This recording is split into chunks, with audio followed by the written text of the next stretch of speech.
try this again. It was like, this is about being handy in a time of problems in our country. What I mean is, how creative are you? I'll give you a little background on me, okay? Now, I don't know if I said this or not, but I was 13 years old when I started my first real job, and I worked at McDonald's. Now, I can say that I really couldn't stand school at all that much. I just thought it was a waste of time, but I wanted to make money. I don't know why I wanted to make money, but I just I wanted things, I guess. I don't know. Maybe I was just greedy. I was raised an only child. With my story before about my real mother and father dying, so I was adopted. But I was raised in an only child in more of an upscale town called Maumee, Ohio, right? So I went to Maumee High School, and but I was kind of I guess you could say I was a troubled child. I was a troublemaker, and I didn't like school. I mean, I don't know why. I don't know if it was the kids that I didn't like or whatever it was. But anyways,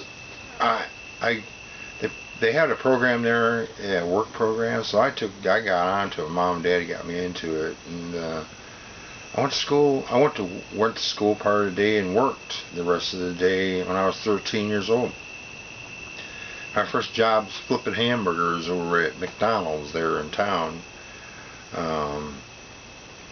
And I don't know, I can't remember how many hours I worked. I mean, I was just 13 years old.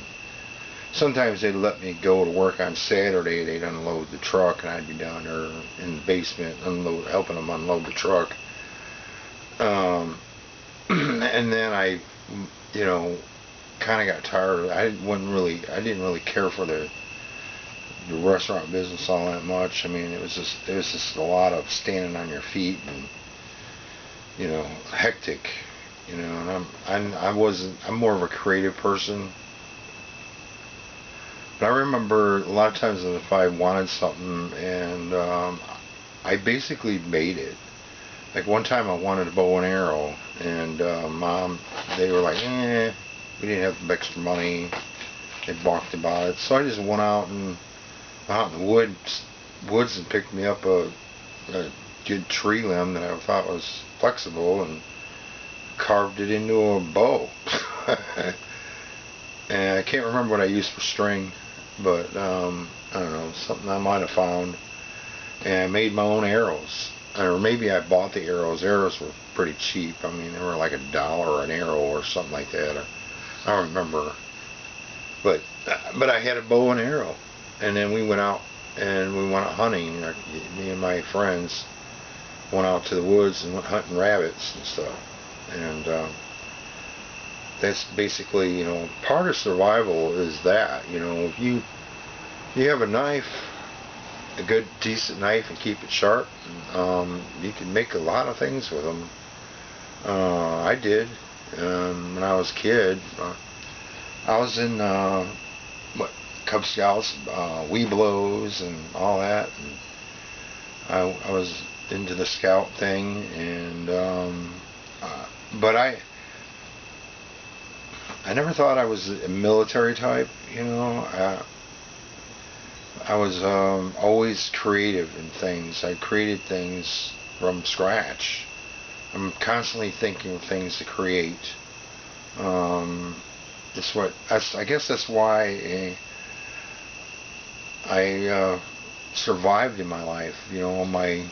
When I was 15, 16, my dad and I built a garage, and he taught me how to do construction, and so I learned that from my dad. And learned how to build forms and pour concrete and Oh man, and putting up frames and do roofing and all that, and I learned that when I was 15 years old, and then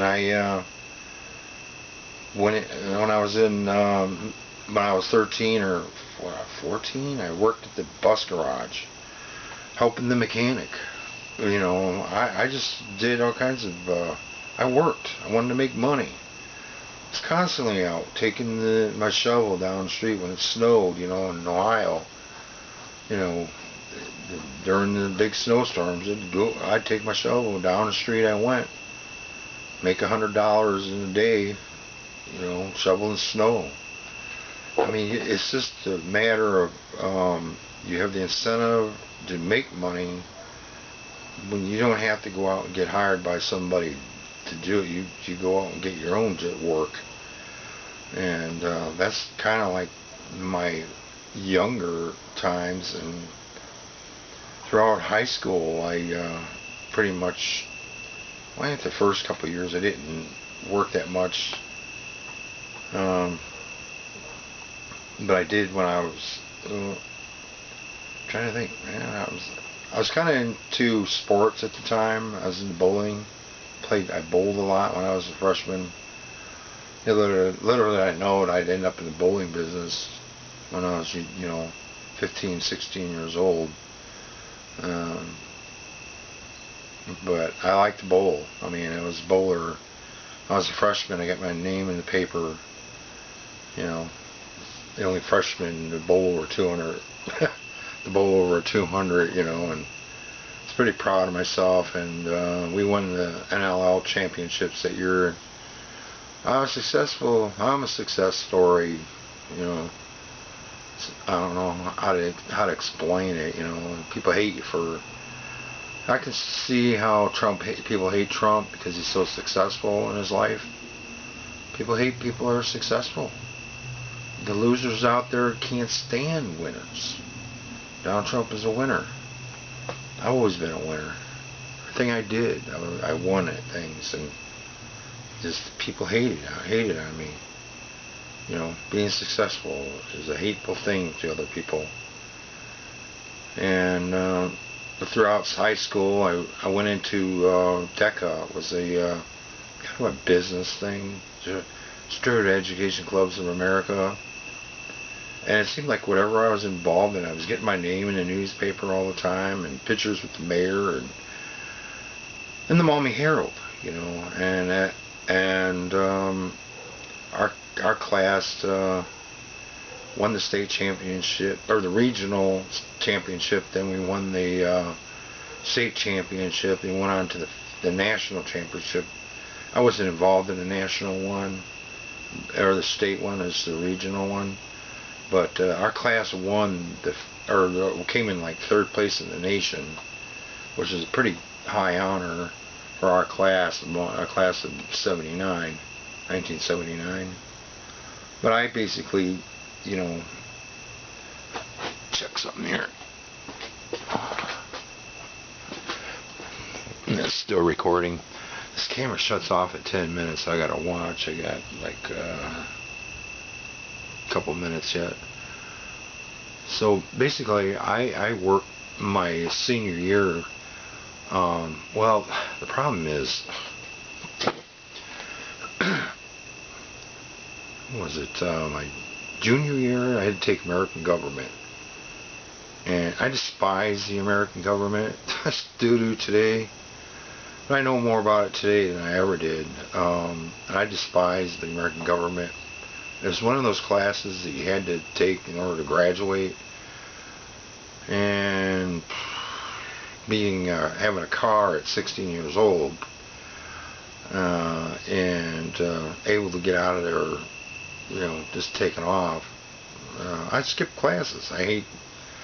So I failed the American government, and they didn't offer American government until the very end of the year, my senior year, and I had enough credits to graduate my junior